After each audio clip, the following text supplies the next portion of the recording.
Welcome back. So we're talking SABC issues. The SABC says that the failure of striking staffers aligned to Union BEMAWU to return to work will result in disciplinary hearings. The public broadcaster says the current strike happening is unprotected, a statement disputed by the union. The mediation process involving the SABC's board, union CWU and BEMAWU continues. Well, joining us to discuss the latest, the acting CEO of the SABC, Nomsa Philiso. Thank you for being with us, Ms. Philiso. Thank you for having me. So right now in the studio we're operating but on limited staff, but still going out on air. Well, what's the situation across all the SABC's radio stations and other television stations? Is that sort of the trend? Yes, and just as a starting point, I would really like to thank the staff that has shown commitment to put the SABC first, and by keeping us on air. We have been on air on all of our mediums, so thus far, yes, it's been a stretch, but we are on air. There's some confusion. Is the strike protected or not? No, the strike is not protected. So what happened was there was an attempt to get a certificate from CCMA, but there were technicalities in actually getting it right. So the strike is not protected. BEMAWU, we had them on one of our news inserts saying that SABC said that, but then they could show that they had a certificate. The SABC should withdraw that statement. So this is the latest. You're saying even though they're saying it's protected, it's not? Yes, no, it's definitely not. We've also sought legal advice and we are confident that it is not. All right. What are you expecting tomorrow? What we're expecting, and really the one thing that we want to communicate, is to ask the staff that is out there to return to their workstations and to return to work, because it is important that the rules of engagement are clear. We do have manners in which we engage with each other, and protected strike should be a protected strike, but in this instance it is not. And therefore it is a violation of our engagement. And will you really punish people? Are you not sympathetic to the staffers who haven't been given an increase this year? We're very sympathetic, which is why this morning we did ask the staff to return to their workstations. And we do accept that there was confusion because the union told them that this is protected, but we're making an appeal once again to say tomorrow they must come to work. What about the talks underway? Are you following those?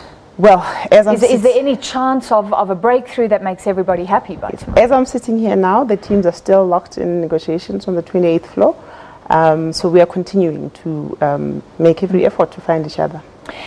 If workers come back to work, there is unhappiness, and I know the finances are a mess. South Africa knows that.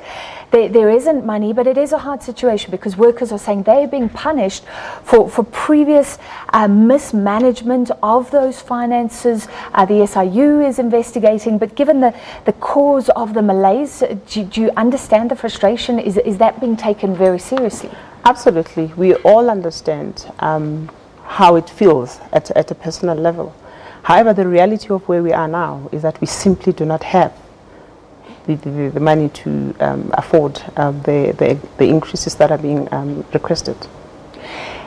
That can be said. Is management doing enough to make sure, though, that monies is released? It's unfortunate because it probably will be a government bailout, but are we pushing for that at least? Yes, we are. We're doing everything that we can to put more effort into re-energizing that process, because as you would know that we made our submission way back in June and we haven't been successful, so it is being reconsidered again, so we're hoping that there will be a breakthrough.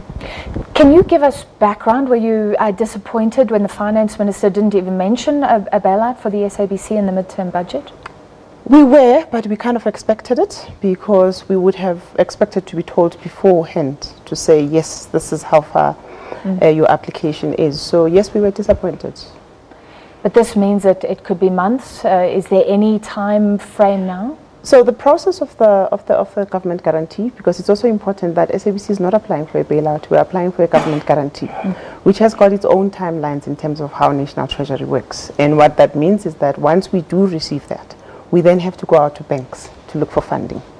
So the timelines are outside of our control because they have got a timetable of how they do this thing. So from the time that we receive the letter, we could be looking at another 3-4 weeks to go and seek private funding. from the banks. So it's very difficult for me to pronounce on when National Treasury is going to make a call. And did that inform the negotiations with the labour unions? Was SABC's stance that we simply cannot give increases this year, or is it kind of a proviso, let's wait and see what happens with the guarantees, maybe, maybe not? So what happened in July when we first engaged because we do the negotiations on an annual basis. So what happened when we engaged? The situation was dire, as it is still dire now, to say that there is no money. And there was an understanding to say, let us suspend the talks and see how we evolve, whether when we get a government guarantee or we get a new board, and see how it goes, because it was also very dependent on how we would perform in terms of the revenue and the expenditure. So it was a combination of things. We certainly did not say salaries are dependent on a government guarantee, because they can't be. The government guarantee is to look at broader things other than the salaries. We certainly cannot sit here and say to the National Treasury, give us money for salary increases, because you know, it's one aspect of our expenditure. So you're asking workers basically to live with that. There can be no guarantee. I cannot sit here and guarantee that there will be a salary increase, because I simply can't. As I'm sitting here today now, we are still in negotiations, and one of the things that we were very clear about is that we should not negotiate outside of the negotiating room. So we want to keep those negotiation terms and conditions in there up until we conclude, because otherwise it will run away with us and we will not be able to manage it. Can we talk about the general performance of the SABC, because there are other things that could be done, advertising, a lot of talk about advertising being severely affected. Is that coming back? It is coming back, not as quickly as we would like it to but it is coming back. Certainly when you compare the performance of the SABC from last year, it's showing a steady increase. But we're particularly pleased about the performance of TV licenses. In the past 3 months, we've really seen a huge improvement there. But I think it's also important to say that the advertising trend is not only affecting the SABC, it's affecting the industry in its entirety, but because it is the main part of our revenue, we feel it the most. But certainly there's still room for improvement. We're still not seeing a major improvement on SABC 3, for instance. So there's still room for improvement, but we certainly turning the corner. It's just not happening fast enough. It's interesting what you say about licenses, because it almost felt at one stage that South Africans were boycotting through license fees. Is that because it's very hard to buy a television without a license, or are people actually perhaps changing their attitude, perceptions around the SABC itself? Certainly in the 6 months, I am of the opinion that South Africans are changing their perceptions, because they do believe that we are on the right track. Yes, in a positive manner. I do not believe that the spike that we've seen is due to new television sets, but I do think that it's because people are starting to pay, because they're starting to gain confidence in the SABC. Are we doing the right things editorially to allow journalists to be journalists, to earn back that trust from the public?